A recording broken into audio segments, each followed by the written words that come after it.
Welcome back to my channel tech Saraswati. This is Kishore. आज आपला जो मुद्दा आहे तो खूप इंटरेस्टिंग आहे. आज गुरुवार आहे आणि आता प्रत्येक गुरुवारी आपला व्हिडिओ येत राहील. मध्ये ब्रेक लागला पण आता प्रत्येक गुरुवारी आपला एक ना कोणता व्हिडिओ नक्की येत राहील.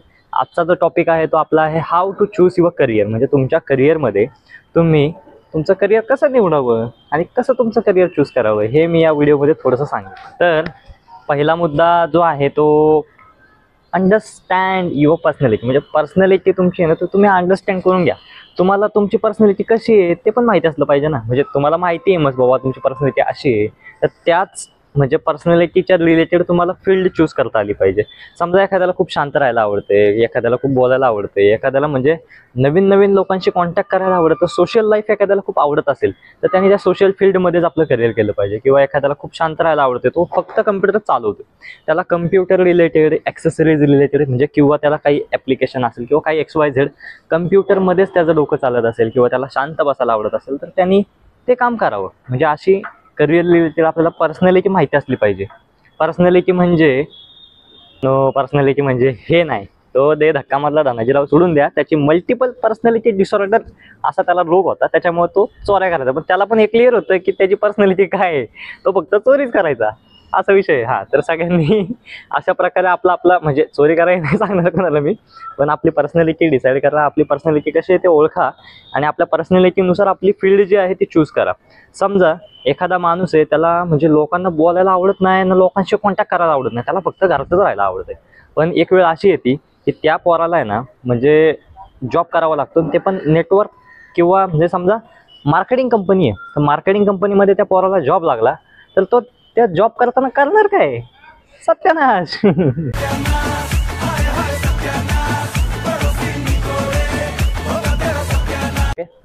पॉईंट नंबर दोन एवढाच सांगेल, तो म्हणजे डोंट कॉपी समवन एल्स. म्हणजे कोणालाच कॉपी करू नका. आता समजा मला एक एक्सपिरियन्स आहे माझ्या स्वतःच्या आयुष्यातला की माझे एक म्हणजे रिलेटिव्ह होते, ते सॉफ्टवेअर इंजिनियर होते. म्हणजे खूप आधीपासून त्यांची ओळख आहे माझी. तर ते सॉफ्टवेअर इंजिनियर होते. मी तेव्हा 10वीला होतो. तर त्यांना बघून मला असं वाटलं आयला यांच्याकडे 4 व्हीलर आहे, यांनी गाडी घेतली, यांनी भरवलंय सेटल, यांच्याकडे पैसा आहे भाई, म्हणजे यांनी सॉफ्टवेअर इंजिनियर म्हणून एवढं सगळं केलंय, तर मला पण सॉफ्टवेअर इंजिनियर बनायचं असं माझं 10वीमध्ये मत होतं. माझं पर्सनल मत आहे म्हणजे नाही पर्टिक्युलर. तर मी 10वीमध्ये तो विचार केला. मला असं वाटलं की मी पण सॉफ्टवेअर इंजिनियर व्हावं, कारण मी त्यांना इन्फ्लुएन्स झालो आणि त्यांना पाहिलं मी की ते एवढं सेटल्ड आहे, त्यांनी सगळा एवढा पैसा वगैरे कमवला आहे किंवा त्यांनी एवढ्या गाड्या घेतल्यात, तर मला ते असं वाटलं की मी पण करावं. तर मी त्यांचं बघून म्हणजे माझी फील्ड चूज केली की मला आहे ना आता सॉफ्टवेअर इंजिनियर व्हायचं. मी ॲडमिशन घेतलं 11वीला सायन्सला.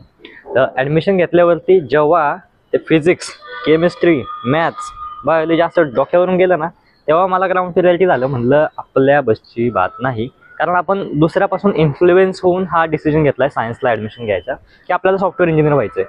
पण ते म्हणजे मला जमणाऱ्यातलं नव्हतं, कारण माझी आवड जी आहे ती वेगळी होती. आत्ता सध्या मी लॉ करते म्हटल्यावर माझी आवड काय आहे, सोशल कनेक्शन बनवणं किंवा सोशल लाईफ मला खूप आवडते, लोकांशी इंटरॅक्ट करायला खूप आवडतं किंवा म्हणजे बाकीचं जनरल नॉलेज असेल किंवा बाकीच्या गोष्टी मला खूप आवडतात. म्हणजे रॅदर दॅन ज्या म्हणजे टेक्निकल किंवा एज्युकेशनल ज्या टेक्निकल गोष्टी आहेत, समजा सायन्समध्ये फॉलो केले जातात, सॉफ्टवेअर इंजिनिअरिंगमध्ये केलं जातात, कोडिंग असेल किंवा काही XYZ ते मला माहीत नाही एवढं, पण त्याच्याऐवजी मला सोशल लाईफ चांगली आवडतं. ते हाच माझा पर्सनल एक्सपिरियन्स आहे. कारण मी जर तीच गोष्ट फॉलो करत बसलो असतो तर मला त्या गोष्टीमध्ये इंटरेस्ट पण नाही आहे. जर त्या गोष्टीमध्ये मला इंटरेस्ट नाही आहे म्हटलं मी ती गोष्ट कशी करणार ना, हा सगळ्यात मोठा मेन पॉईंट आहे. त्याच्यामुळे कोणापासून इन्फ्लुएन्स होऊ नका, कॉपी करू नका कोणाची की हा असा झाला आहे म्हणून मी पण तसाच बनणार. तर तसं नसतं. प्रत्येक माणसामध्ये एक वेगळी म्हणजे आयडेंटिटी, एक वेगळा टॅलेंट, एक वेगळा करेज असतं. त्याच्यामुळे वेगवेगळ्या टॅलेंटनुसार, वेगवेगळ्या करेजनुसार वेगवेगळा माणूस वेगवेगळ्या फील्डमध्ये कॉन्करर करू शकतो. म्हणजे बाजा दे का भाई. एक आहेला किशत चहा हवी आहे राव, पैसेच नाही यार का. हा तर तिसरा मुद्दा आपला तो म्हणजे money is never an issue. Money is never an issue म्हणजे काय मित्रांनो, बघा काही लोक आपण बघतो की IT मध्ये काम करतात, IT मध्ये जॉब करतात, त्यांना चांगला पगार आहे म्हणजे एकदम प्रॉपर पॅकेज आहे. परंतु काय असतं, त्या पॅकेज मिळण्याच्या मागं त्यांची जॉब करण्याची आवड आहे का, त्यांना तो म्हणजे जॉब आवडतोय का. माझा एक मित्र होता, तो मला रोज भेटतो, म्हणजे रोज मला सांगतो अरे लय वैताग आहे, लय डोकं फिरलंय माझं काम करून, मी लय वैतागलोय, म्हणजे असे स्टेटमेंट रोज सांगतो मला तो की बाबा मग जॉब का करतोय. त्याने एकच मला उत्तर दिलं की मला तिथं पॅकेज चांगला मिळतो त्याच्यामुळे मी तो जॉब करतो, कारण मला पैसे चांगले भेटतात म्हणलं मी तिथं काम करणारच, माझी इच्छा असो नाही तर नसो. या एक्सपिरियन्सवरती माझं एकच स्टेटमेंट म्हणजे माझं पर्सनल मत आहे की ते म्हणजे आहे ना काय आहे, समजा तुम्ही म्हणजे तुम्हाला मेडिकल फील्ड आवडते, सगळ्यांना माहिती मेडिकल फील्डमध्ये किती पैसे मिळतात आणि कोणतंही करिअर असू द्या, प्रत्येक करिअरमध्ये पैसे कमवण्याचं एक टॅलेंट असतं. त्या करिअरमध्ये जर तुम्ही प्रॉपर तुमचं 100% दिलं तर त्या करिअरमध्ये तुम्ही 100% शुअरिटीने सांगतो प्रॉपर कमवणार, म्हणजे तुम्ही करोडपती होणारच.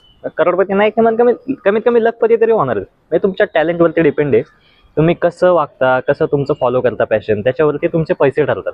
तर असं नाही आहे बळजबरी काम करू नका. बळजबरी जर काम केलं तर फक्त तुमच्या नीड्स पूर्ण होणार, तुम्हाला फक्त पैसे मिळणार, पण तुमचं जे मानसिक सुख आहे ते तुम्हाला मिळणार नाही, तुमची हॅपीनेस कुठेतरी हरवून जाणार. त्याच्यामुळे प्रत्येकाचं इंडिव्हिज्युअल मत असतं की बाबा एखाद्याला काही फायनान्शियल नीड असते तर त्यांनी करावं, पण माझं असं मत आहे की प्रत्येकाने आपली निवड जोपासून म्हणजे पैशाला व्हॅल्यू न देता, म्हणजे पैसे तर ऑटोमॅटिक येणार, प्रत्येक करिअर आहे म्हणलं प्रत्येक करिअरमध्ये पैसे तर आहेच, पण करिअर चूज करत असताना पॅशनने आपलं करिअर जर फॉलो केलं तर पैसा ऑटोमॅटिकली आपल्याकडे येऊ शकतो, असं तरी मला वाटतं. बाकी काही मी सांगणार नाही, कारण पैसे लय म्हणजे कमवणं हार्ड नाही आहे, पैसे कोणीही कमवेल, पण पॅशन फॉलो करून पैसे कमवणे इज अ बिग थिंग. आपला चौथा मुद्दा, शेवटचा मुद्दा आपल्या व्हिडिओचा, तो आहे don't give an F. Sorry use करतोय वर्ड हा, don't give an F about what other people think. तर लोक काय म्हणतात, लोक काय विचार करतात त्याच्याबद्दल थिंकच करू नका, कारण तुमचं करिअर आहे, तुमची लाईफ आहे, तुम्ही कशी चूज करायची, तुम्ही कशी निवडायची किंवा तुम्ही कसं त्यात फॉलो करायचं आपलं करिअर, ते आपल्या स्वतःला पण कळलं पाहिजे. काय असतं, समजा लोक म्हणजे सोसायटी आहे, सोसायटी बोलणारच, सोसायटी सगळं करणार. म्हणजे तुम्ही जर एखादा डिसिजन घेतला, समजा तुम्ही म्हटले की मला आता ट्रेनर बनायचं आहे, मी आता जिम चालू करणार आहे, तर लोक म्हणणार स्टेरॉइड्स विकून पैसे कमवतोय, म्हणजे असे स्टेटमेंट असतात लोकांचे. तुम्ही समजा IT मध्ये काम करताय, तर IT मध्ये काम करत असताना लोक हे पण म्हणतील काय एवढं म्हणजे एवढं चाकरगिरी करतोय, एवढं हमाली करतोय, एवढं हमाली करून पैसे कमवतोय. म्हणजे असं असतं, तुम्ही एखादा ठेकेदार म्हणला, कॉन्ट्रॅक्टर बनला तर म्हणणार अरे काय कामगारांकडून काम करून पैसे घेतोय, बसतो नुसतं कामगार लावतो काम करून घेतो. सोसायटी ही फक्त आपल्यावरती बोलण्यासाठीच असते. कधी कधी सोसायटी पॉझिटिव्ह म्हणजे वेमध्ये पण कामाला येते, पण मोस्ट ऑफ टाइम सोसायटी आपल्यावरती म्हणजे क्रिटिसायझिंग सिच्युएशनच निर्माण करते, क्रिटिसाइजच करण्याचं काम करतात. त्याच्यामुळे लोकांबद्दल विचारच करू नका.